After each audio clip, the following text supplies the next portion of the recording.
សម្រាប់បងប្អូនម្ចាស់ចំការស្វាយចន្ទីដែលមិនចង់ជំរុះស្លឹកស្វាយចន្ទីធ្លាប់ជំរុះស្លឹកស្វាយចន្ទីជាច្រើនឆ្នាំកន្លងមកប៉ុន្តែបងប្អូនចង់ឲ្យចន្ទីផលបងប្អូនចេញត្រួយមកលឿនមានអាហារធម្មពលគ្រប់គ្រាន់ដើម្បីត្រៀមក្នុងការផលិតការផ្លែនៅអំឡុងខែ11ខានអានជាឯកទេសក្នុងការបញ្ចេញត្រួយថ្មីនិងទាញត្រួយថ្មីបានលឿនខានអានមានធាតុសកម្មរហូតដល់20សារធាតុប្រភេទអាស៊ីតអាមីណូតែបងប្អូនប្រើឲ្យសុវត្ថិភាពបំផុតមិនប៉ះពាល់ឬចន្ទីផលបងប្អូនអន់មិនធ្វើឲ្យប៉ះពាល់ទៅដល់ចន្ទីរបស់បងប្អូន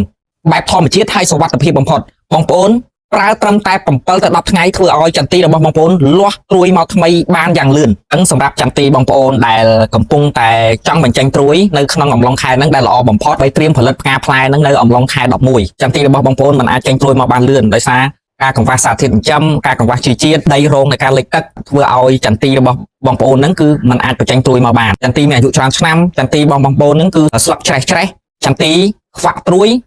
មានសភាពត្រួយខ្មៅដែលជាកត្តាដែលត្រួយហ្នឹងมันអាចបញ្ចេញមករួចអញ្ចឹងបងប្អូនអាចមកជ្រើសរើសខានអានបាទជាអ្នកឯកទេសបញ្ចេញត្រួយតែម្ដងឲ្យសុវត្ថិភាពដែលបងប្អូនប្រើទៅมันប៉ះពាល់ទៅដល់ចន្ទីរបស់បងប្អូនទេហើយក្នុងមួយប្រអប់នេះបងប្អូនប្រើទឹក1000លីត្រគឺបងប្អូនប្រើចំណេញមែនតើធ្វើឲ្យចន្ទីផលបងប្អូនហ្នឹងគឺលាស់ត្រួយមកបានលឿន